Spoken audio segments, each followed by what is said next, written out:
at 6 o'clock. So if you are here now, make sure you're here tonight. Matter of fact, we're missing a lot of people in here this morning. I guess you give them an inch and, they take a foot. So let them know, remind the person next to you when they get back in here from doing whatever they're doing out there that tonight is night of prayer and worship. We have kids' night out on the 9th. Thank you. Woo! Kids' night out on the 9th, starting at 5 o'clock till 8, ages infant to 11. You need volunteers? We need volunteers for that. So if you can volunteer to help out Miss Alethea and Pastor Trish, make sure you see her at some point today after service. We have the Easter Easter candy for the Easter reach out for the community. We still need candy, no chocolate, of course. There should be a box up in the front that you can make the donation in. And we need all the candy we can get. We also need volunteers for that as well. We don't know the dates yet as far as packing the bag, but the actual outreach is on Easter Sunday when we go out into the community and pass them out. So make sure, if y'all don't have plans for that, for Easter, if y'all can volunteer, that would be a huge, huge help. So, other than that, Reverend Ted?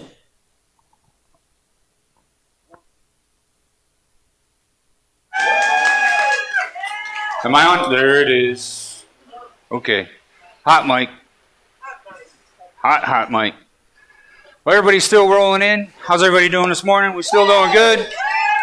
We're going to continue to praise the Lord with a story today. Your testimony is praise to God. You are important. You are vital to everything as God has planned. If you're walking in misery to misery instead of victory to victory, you're doing it all wrong. The day you knew Jesus Christ for the first time, you became a victor. But some of us, it takes longer. There's some healing that needs to be done. There's some growth that needs to be done. And if we're not willing to make that first step, healing is intentional. Your growth in God is intentional. You have to put the effort in. It's not that we have to work our way to heaven, because we're already there. Jesus already knows our name. God knew our name before we were born. And we are going to the high places with God. We sit on the right side of Jesus. Isn't that good news? It's supposed to be great news. Some of us walk around, we're not even having a smile on our face every day. I have a big story. If you guys can read the slide, I kind of put it in too small of a font. I'm not going to cover everything that's in my story. There's some high points that we are going to cover today that led me down a path of self-destruction, hate of God, being in a bad place. Somehow I still had 3 marriages, children, and I don't even know how. Because my focus wasn't on them or anything else but drugs and alcohol from the time I was a teenager. My parents were hippies. I've told some of these pieces and parts of my story. They used to have huge hippie parties, people sitting around in circles, playing guitars, singing Kumbaya, and ya. And, 1967 was the summer of love. I was born in 68. There you go.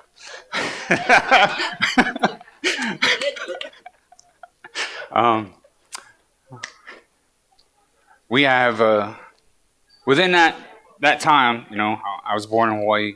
I grew up, learned to surf and boogie board and hang out on beaches and do all that other cool stuff. But amidst all that, like I said, it was a hippie lifestyle that my parents had.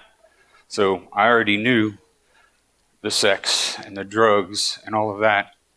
And a few of the people that came over to the parties that we were at used to shotgun me as a kid.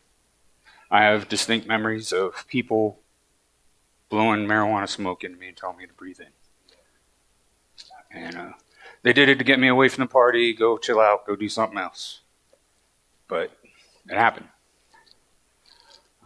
I've also, in the middle of these parties, woken up myself and walked in on multiple couples having sex in the living room and all kinds of crazy stuff. And this is all before I was 5 years old that I have memories of all this going on. So needless to say, we're all products of our environment, right? When we grow up in a nurturing home, in a loving home. And I'm not saying that I wasn't loved, but the environment definitely influenced who I became. And some of us have similar stories. We've talked about it. You know, our environment we grew up in almost dictated what was going to happen or the path that we were going to be on later. So, amidst all of that, learning about sex at a young age, I was also molested just a little bit after I was 5 years old. As a man in our neighborhood, and it happened. That man never moved away. The cops never came. Nobody ever punched that guy's lights out. But when I got home and I told my parents what had happened, like I said, he's still living there, living his daily life. I don't know if he got anybody else. More than likely he did. That's how they are. They're predators. But that moment in my life, you know, Satan has his ways of putting thoughts in your head like it was your fault. Yeah. You know, why did you even put yourself in that situation? How did you even get there? And it grows and it grows and it festers. And once he has you, he only has to flick his finger a little bit to move you where he wants because you're already on his side. He's already got you in a lie. And that applies to anything, not just what happened to me.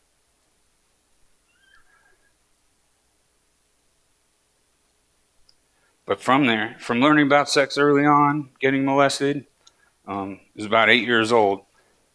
I and another girl that was just as messed up as I was talked each other into having sex at the age of 8. I think she was 10. So I was in it to be in it. By the time I reached high school in the 80s, the decade of decadence, I had lots of girlfriends. Sex, drugs, and rock and roll, not necessarily in that order. You know? And sometimes the drugs was for the sex, and sometimes the rock and roll was to amp up the drugs. You know, they were interchangeable. I was addicted to all of them. So, but I ended up partying a lot, and everything became about the party. You know, how was I going to get high the next time? Me and a group of like-minded friends, because we always seem to attract people that are just like us somehow. We all worked for the same goals. You know, we got high every day. How did we do that? We stole stuff and fenced it. We took stuff from other people. We hurt other people for money so that we would have enough for drugs. And it wasn't just marijuana. My Friday night big party was cocaine. And if I couldn't get that, then I just took a couple of hits of acid and melted away for the weekend. And I say melted away on purpose because my entire goal was to escape my past. Right? It's a vicious, vicious cycle. I don't know if you guys had time enough to read through that, but somebody can swap my slide real quick. The drugs and alcohol, when you get addicted to that stuff, you're already in it. It's a vicious cycle. And it just gets deeper and deeper. It's like the proverbial rabbit hole. You know, you're going to do more so that you can have more, so that you can forget more. You know? And you do more drugs, end up hurting more people, having more regrets, or, you know, more bitterness in your heart because you can't get rid of it. So the pain and suffering and anguish keeps continuing, and you just repeat the cycle all over again. Once you're in it, like I said, Satan just has to flick his little fingers because you're not doing God's work. You're not helping yourself out.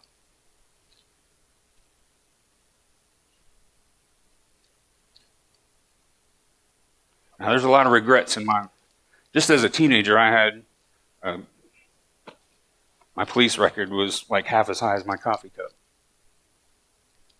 It included, I didn't have grand larceny. Kept everything under $5,000, you know. Thank God. You know, but so I never stole a car. You know, never did any of that stuff. But I made sure that what I stole, or what we did, got all my little gang higher than a kite every day, plus Friday, big party night with hundreds of kids doing. We were the guys people came to for the parties. We had the alcohol, we had drugs. I have 7 counts of underage drinking on that file, 3 counts of possession with intent to sell, numerous vandalism charges. I was a very vindictive person. All somebody had to do was look at me wrong or call me fat or something when I was in high school, and they woke up to the side of their house spray painted or something. You know what I mean? Or, you know, if they were bullying me, they couldn't even come to school the next day because I found out where they lived and popped their parents' tires with my knife. Couldn't get to come. Most people only have 1 spare. I only had to do 2, so my overachiever attitude said I'm going to pop all 4 anyway. But, I got into dealing.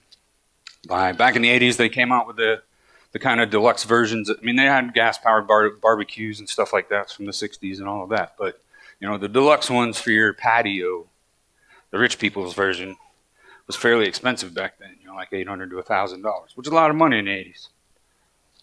And my dealer wanted one of those.